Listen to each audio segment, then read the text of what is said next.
की कीमत में कितनी कमी होगी? निगरां वजीर तवानाई मोहम्मद अली ने 2 टोक पैगाम दे दिया। कहा, डॉलर की कीमत जरूर कम हो रही है, लेकिन पेट्रोलियम मसनूआत की कीमतों का 30 सितंबर को ही मालूम होगा। निगरां वजीर तवानाई मोहम्मद अली का कहना था कि गैस की कीमतों में इजाफे पर काम जारी है।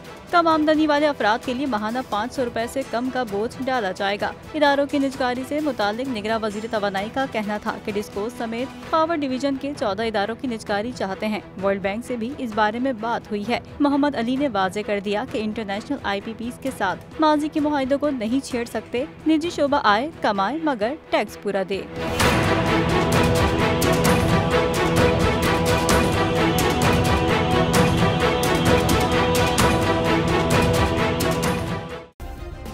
सब्सक्राइब करें और बेल दबाएं ताकि कोई खबर रह न जाए।